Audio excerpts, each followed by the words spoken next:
Stage 2 of the UAE Tour Women starts and finishes in the largest city in the UAE, Dubai. Race leader, courtesy of her victory on Stage 1 yesterday, Lorena Wiebes will look to make it back-to-back wins, but she's going to have some strong opposition from Lara Gillespie, Chiara Consoni and Gladys Verhulst-Wild, amongst other sprinters. The one and only UCI Women's World Tour race in the Middle East sees Stage 2 start at the Dubai Police Academy, a stage of 145 kilometres. Leaving the city, the race traverses its way towards the Expo Dubai, where riders will battle it out for the first of two intermediate sprints. The next will come with 62 kilometres remaining at Al Quadra Lakes, 8, 5, 3 and 1 points on offer and 3, 2 and 1 bonus seconds towards the general classification. A right-hand turn with 16.9 kilometres to go takes the riders onto a wide, fast, open road, with a final turn coming with 700 metres remaining. After a short neutralised section and through kilometre 0, it was all calm in the peloton. That was until four riders formed a breakaway: Petra Stiassny, Sonia Rossetti, Magdalene Lind and Sara Luson, with an advantage over 5 minutes. The fight for the first intermediate sprint was on, Luson and Rossetti battling it out, with top girls Fassa Bortolo's Luson taking maximum points. At the second and final intermediate sprint, it was a battle between the Italians who went head-to-head.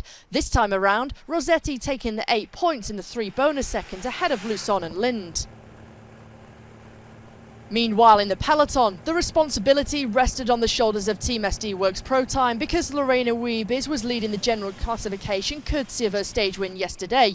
Rarely did another team offer up assistance, despite the gap growing to over 7 minutes at one point. Movistar wanted to shake things up and attempted to send time trial world champion Marlene Reusser and former French road race champion Aude Bayanic up the road by attacking inside the final 40 kilometres. UAE Team ADQ in white and FDJ United Suez in black reacted to neutralise the move, but it sent nerves through the peloton and everybody was on high alert.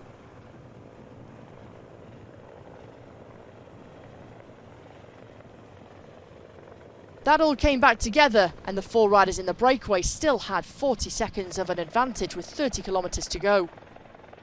Inside the final 30 kilometres, the four riders in the breakaway were caught by the peloton. They'd put a lot of pressure on the shoulders of the teams in the peloton, especially when their gap was so large. A strong display of cohesion and commitment from Stiassny, Luson, Rossetti and Lind. It was all very intense and nervous in the peloton and everyone battled to find their place in close proximity. A touch of wheels sent several riders crashing down, including Chiara Consoni, Femke Marcus, Monica Trinker-Colonel and Little Trek's Loretta Hansen, with several riders having to get medical attention. Having previously been fast and ferocious, now within the final 15 kilometres, the pace was significantly reduced, with no team seemingly wanted to take it up at the front of the peloton.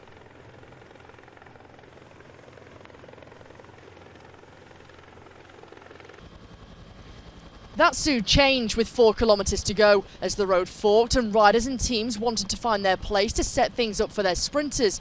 UAE Team ADQ almost getting squeezed on the right-hand side and things were now getting set up for the sprint with 1600 metres to go. AG Insurance Soudal well placed towards the front for Gladys Verhulst-Wild, but with 1200 metres to go, a crash of several riders including Movistar's Marlene Reusser and Alison Jackson of San Michel Preference Home Aubert 93 meant they were out of contention but would be awarded the same time as their winners. Taking a flyer off the front was German champion Franziska Koch of FDJ United Suez. That forced Uno-X Mobility to do the chasing and Lorena Wiebes so far was nowhere to be seen. Into the hoardings, it was still Franziska Koch who had the advantage. Coming round on the left-hand side was Gladys Verhulst-Wild, but she had some work to do, and Barbara Grishke managed to find Lorena Wiebes a space to move through. It was the queen of sprinting, Lorena Wiebes, who made it back-to-back victories. She took a commanding win in Dubai. Chiara Consoni taking a brilliant second place, the closest challenger to Wiebes. A brilliant display of teamwork from Team SD Works Pro Time, who helped Lorena Wiebes take her 120th career pro victory. In the end, nobody could come close to the Dutch road race champion. Behind, they were battling it out for the podium, with Chiara Consoni taking second place, but Lorena Wiebes is in a class of her own.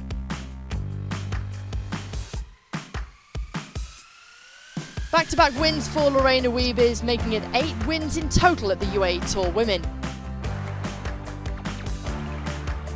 Lorena Wiebes winning ahead of Chiara Consoni, Ninka Veenhoven, Vittoria Guazzini and Lara Gillespie in 5th.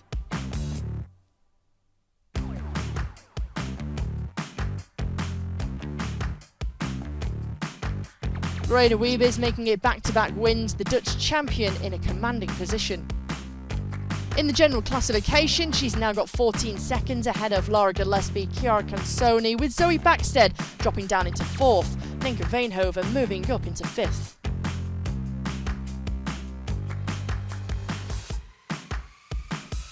Stage 3 is another opportunity for the sprinters to have their day.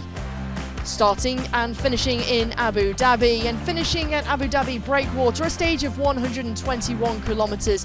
They traverse their way around the capital of the United Arab Emirates with intermediate sprints on offer.